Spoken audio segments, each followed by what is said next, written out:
한민족을 사랑하는 크레이지 컨설턴트 서영진의 컨쇼 이야기를 시작하도록 하겠습니다. 딱 7시 정시에 시작하는 게 진짜 얼마만인지 잘 모르겠습니다. 맨날 조금씩 늦게 시작하거나 이런 경우가 많아갖고.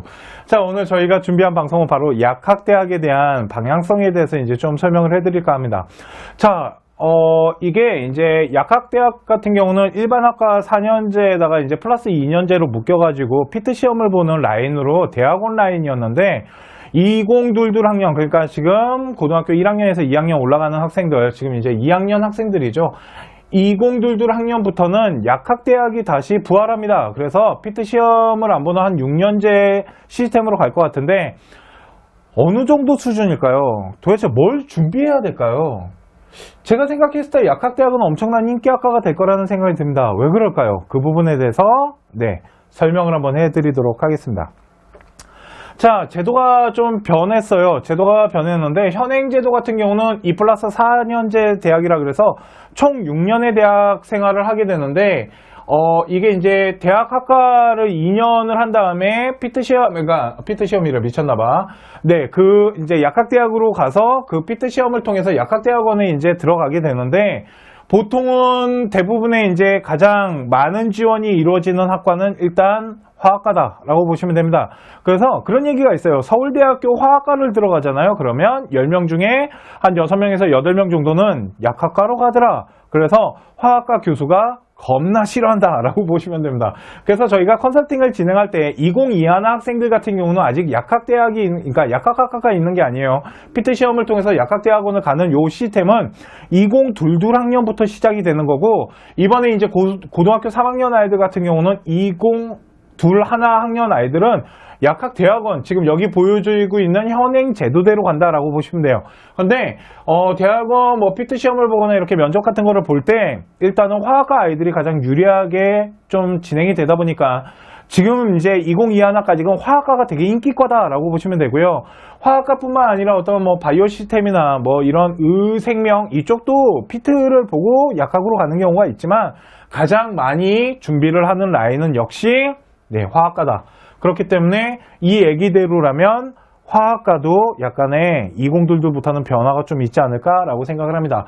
그래서 현행은 이제 2년을 학교를 다니고 그 다음에 대학원을 피트 시험을 봐서 옮긴 다음에 약학대학원에 학업을 하고 나중에 이제 약사가 되는 거죠. 전 솔직히 약사가 되게 좋은 직업이라고 봅니다. 꿈의 직업이라고 제가 보통 얘기를 해요. 제 친구도 이제 약사가 있지만 그 친구를 제가 되게 부러워합니다. 그래서 저도 공부 열심히 해서 약사나 좀 될 걸 이런 생각을 몇 번 그 친구를 만나서 소주 한잔 할 때 그런 생각을 좀 하긴 해요. 하여튼 저는 되게 좋은 직업이다 라고 생각을 합니다. 나중에 4차 산업혁명이 일어난 다음에 약학에 대한 이런 의사나 약학에 대한 부분이 좀 직업군이 없어지거나 좀 힘들어질 수 있지 않을까요? 라고 저한테 질문을 하시는데 그냥 이건 제 생각입니다. 제 생각을 그냥 하나 말씀을 드릴게요. 대한민국은 만일 4차 산업혁명으로 인해서 이 모든 시스템을 바꾸려면 이런 기술뿐만 아니라 정치적인 부분이 필요합니다. 그러니까 법과제도가 좀 바뀌어야 되는 부분들, 정치적인 영향력들이 필요한데 대한민국의 이익 집단을 무시하지 마십시오. 약사협회가 가만히 있을 거라고 생각하지 마십시오. 하여튼 그래요. 쉽지 않다. 그렇기 때문에 저는 추후에도 이 직업은 계속 좋은 직업이 되지 않을까라고 생각을 합니다. 그런데 이 약학과가 생겼기 때문에 이제 고등학교 때부터 약대를 준비를 해야 된다라는 부분이 생겼네요. 그러니까 2년 동안의 대학 생활을 통해서 이동하는 게 아니니까 이제는 처음부터 학생부 종합전형을 준비할 때 약학대학원을 가는, 그러니까 약학대를 가는 이 라인을 좀 구성해야 된다라고 보시면 될 것 같습니다. 자, 그런데 이제 변화되는 입시는 37개의 약대가 지금 31개 약대가 6년제로 전환을 계획을 발표를 했고 전환하겠다고 합니다. 그러니까 나머지 학교들도 아마 다 전환이 되지 않을까라고 생각하고요. 6년제로 전환하게 되면 이제 피트 시험이 없어지고요. 그냥 6년 동안에 약학 이 대학을 나와서 이제 약사가 되는 길이 열렸다. 그러니까 예전의 현행 제도랑은 좀 달라지는 제도가 생길 거고 아마 37개 약대 같은 경우는 다 6년제로 이제 전환이 되지 않을까라고 조심스럽게 예상을 해볼 수 있을 것 같습니다. 그러니까 이제는 6년 동안 대학을 다닌다라고 보시면 돼요. 약학과를 2022부터는 준비를 좀 해야겠네요. 자, 약대 수준을 좀 보도록 할게요. 자, 보세요. 이게 이제 현행입니다. 2021 하나죠. 2021 하나까지는 일단은 보건계열로 봤을 때 이거 이제 한의대 때 잠깐 보여드렸는데 1순위가 의외과예요. 그죠? 그러니까 학생들이 보통 의외과를 많이 준비를 하고요. 두 번째 치외과, 3순위가 한의외과, 4순위가 간호, 5순위가 물리치료, 임상병리, 방사선 이런 보건계열 라인이 있습니다. 그런데 보통 이제 컨설팅을 저희가 하다 보면은 학부모님들을 만나서 상담을 하거나 학생들과 상담을 할 때 이제 의외과를 준비하는 아이들이 와요. 저희 쪽으로 이제 왔을 때 보통 저희가 어느 라인까지 보건계열을 할 건지에 대해서 우선적으로 이제 조사를 하거나 이제 질문을 합니다. 그랬을 때 보통 아이들이 가장 많이 말하는 게 뭐냐면 저는 의대를 갈 겁니다. 그런데 치대를 바쳤으면 좋겠어요 라고 하는 학생들이 일단 가장 많고요. 전교권 이제 거의 꼭대기에 있는 아이들은 저는 의대 아니면 안 갑니다 라는 학생들도 있어요. 그런데 중요한 게 하나 있습니다. 의대를 가는 아이들이 치대를 바쳐서 가겠다라는 얘기는 많이 하지만 한의대까지 내리겠다라는 아이들이 진짜 저희 컨설팅 하면서 만나기가 그렇게 쉽지 않습니다. 이 얘기는 뭐냐면 의대를 가려고 준비하는 아이들이 한의대까지 내려오지 않더라는 거예요. 그냥 의대랑 치대 안에서 어떻게든 해결을 하려고 하는 이런 성향들이 좀 강해요. 이제 의대를 그러니까 한의대까지 내리려는 아이들도 있기는 있어요. 그런데 생각보다 그렇게 많지는 않고요. 의외과와 치외과 라인으로 구성이 많이 됩니다. 그래서 솔직히 의대나 치대나 전공이 좀 다르지 않나요? 그런 거 없어요. 우리 아이가 치대 가겠다 그래서 막 이빨을 연구하고 막 이런 거 없습니다. 솔직히. 그래서 요 두 라인은 하나의 라인으로 저희가 구성을 하지만 한의회 같은 경우는 학생들한테 좀 물어보면서 형성하는 경우가 있습니다. 그래서 한의회 방송 때도 말씀드렸지만 한의회 같은 경우는 이 두 라인의 아이들이 얼마큼 내려오는지에 대한 부분과 또한 한의회 같은 경우는 한의과를 아예 노리고 시작하는 경우가 되게 많아요. 그러니까 생각보다 충성심이 좀 있겠죠. 그러니까 이런 부분들인데 이제 2022 학부모님들이나 학생들이 저희 쪽으로 이제 컨설팅을 상담을 하려고 오거나 아니면 저희가 이제 이 부분에 대해서 설문조사를 좀 해봤는데요. 좀 바뀌었습니다. 1순위가 의외고요. 2순위가 치외인데 3순위가 한의회가 아니고 약학과 라인이에요. 약대 라인이거든요. 그러니까 보통 뭐라고 많이 말을 하시냐면 의외과를 가는데 우리 아이의 마지노선을 약학대학까지 보겠습니다 라는 분들이 생각보다 되게 많아지고 계세요. 이 얘기는 이걸 다시 해석을 하거나 저희가 설문조사한 거를 분석을 해봤을 때 의외과 아이들이 어디까지 받치고 내려올 수 있는 거냐면 약학과까지 받쳐서 내려오겠다라는 겁니다. 그러니까 약학과는 한의과보다는 확실히 더 높은 순위에 들어가지 않을까라고 예상을 하고요. 점수 분포대 같은 경우도 한의과와 치외과 사이 정도로 형성되지 않을까라고 예상을 합니다. 그러니까 약학은 생각보다 되게 인기학과가 되고 있다라고 보시면 돼요. 그러니까 의외과 아이들의 마지노선이 한의회가 아니고 약학까지, 그러니까 치외가 아니고 그러니까 약학까지 내려오는 현상들이 나타나고 있으니까 생각보다 되게 높은 순위와 그리고 되게 들어가는데 그렇게 쉽지 않을 것 같다라는 생각이 들어요. 그러면 약학이 생겼기 때문에 한의는 이거는 이제 2022 아이들이 입시 결과를 내봐야지 더 정확하게 저희가 분석해드리겠지만 저희 예상으로는 한의학과가 약학과의 영향으로 인해서 약간 점수대가 흔들리면서 내려갈 수도 있을 것 같다는 생각이 들고요.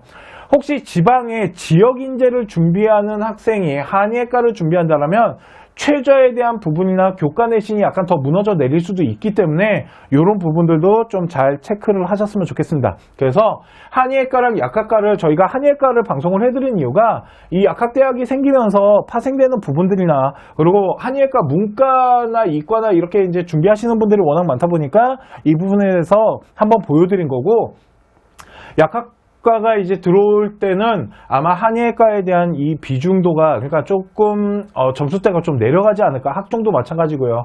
그리고 이제 여태까지 저희가 상담을 하면서 진짜 많이 들은 얘기가 뭐냐면 우리 아이는 의대를 갈 건데 받쳐서 가는 거는 약학 라인까지는 한번 생각해 볼 것 같습니다 라는 부분들이 생각보다 되게 많다라고 보시면 됩니다. 그러니까 약대가 한의대 정도 수준은 형성될 거라는 게 저희 컨쇼가 예상하는 약학 라인이다. 이 정도 성적대다라고 보시면 돼요. 그러니까 한의학과보다 약간 높게 형성이 될 거라고 생각했을 때 우리 아이의 교과 전형에 했을 때 한의학과 교과 전형의 입시 결과랑 치외의 결과의 한 중간 정도 라인으로 구성되지 않을까 라고 생각하고요. 아마 약학과 같은 경우는 최저 라인, 나중에 교과 최저 라인이 짜질 때도 한의회 정도 수준은 되지 않을까라고 생각을 합니다. 그거는 이제 대학교에서 발표를 하면 알 수 있겠죠. 지금 잠깐 살짝 봤는데 수의학과는 어때요? 라고 물어보셨는데 수의학과는 약학과 정도 수준이다 라고 보시면 되고요. 약학과랑 한의학과 정도 수준이라고 보시면 되는데 아마 약학과보다는 약간 좀 서울대 건대 빼고요. 서울대 건대 빼고 약간 좀 낮게 형성되지 않을까라고 생각을 합니다. 그러니까 약학과보다는 약간 수의학과가 조금 낮게 형성될 것 같아요. 한의학과 정도 수준이라고 저희가 항상 얘기를 하는데 한의학과보다는 약간 서울대랑 건대는 약학과보다 높을 수도 있고요. 그 나머지 수의학과 같은 경우는 약학과보다 약간 낮게 형성될 수 있다라는 생각이 드네요. 이해가시죠?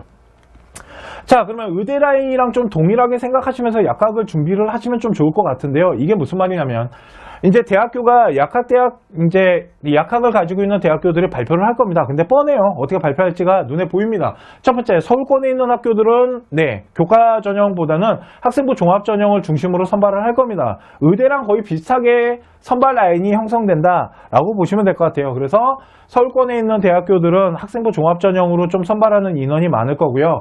지방권으로 내려오게 되면 학생부 종합 전형과 교과 전형으로 나눠서 뽑을 것 같은데 이 교과 전형의 기준을 아까 말씀드린 것처럼 지금 어느 정도 수준인가요? 라고 물어보신다면 한의대를 한번 찾아보시면 될 것 같아요. 한의대보다 결코 낮아질 것 같지는 않기 때문에 그래서 교과 전형의 수준은 한의대보다는 약간 높게 형성되지 않을까라고 생각을 하고요. 학생부 종합 전형 같은 경우도 치대 라인 바로 밑에 붙을 거기 때문에 생각보다 내신 등급, 일반고 기준으로는 1등급 나와야 될 것 같다는 생각이 들고요.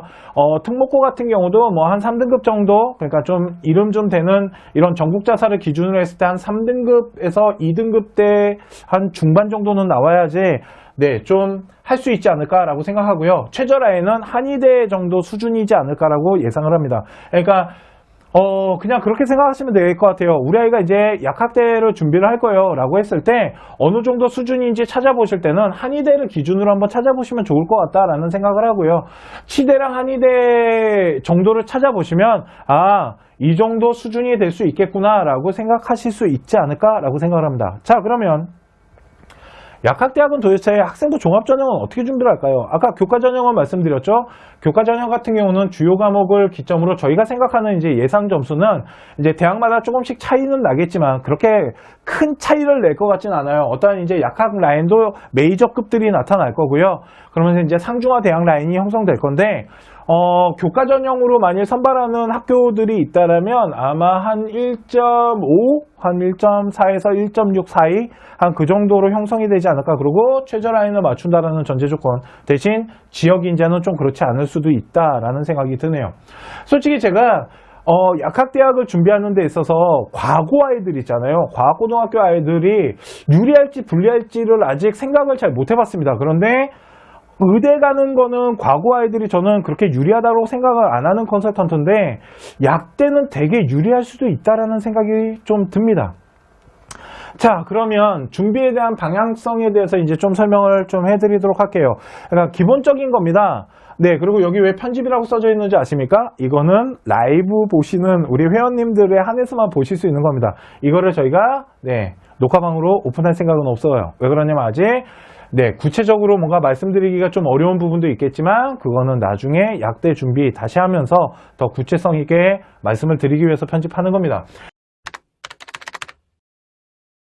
자, 여기까지가 저희가 준비한 약학대학의 기본 예상 사항들이에요. 그러니까 솔직히 이제 아직 대학교가 발표를 하질 않았습니다. 그렇기 때문에 어떤 방향성을 갖고 어떻게 뽑을지에 대해서 정확하게 말씀드리기는 어렵지만 대학교가 지금까지 진행했던 어떠한 입시 전형이나 그리고 보건계열의 아이들을 선발하는 어떠한 기준선을 보고 또한 우리 학부모님들을 만나면서 저희가 약대를 준비하시는 학부모님들의 수준 같은 것들을 평가해 봤을 때 일단은 의대 라인 아이들이 약대까지 지금 받치고 내려오는 현상들이 이제 나타날 거다라는 부분과 성적대는 한의대보다는 약간 높게 형성될 가능성이 있고요.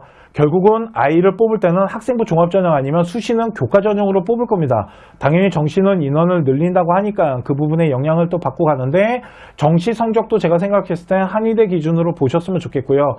그런데 일단 수시로 봤을 때는 교과전형과 학생부 종합전형으로 뽑는데 학생부 종합전형 같은 경우는 일반 고등학교 기준으로 봤을 때 내신 등급은 1등급이 좀 형성이 돼야 되지 않을까라고 생각을 하고요.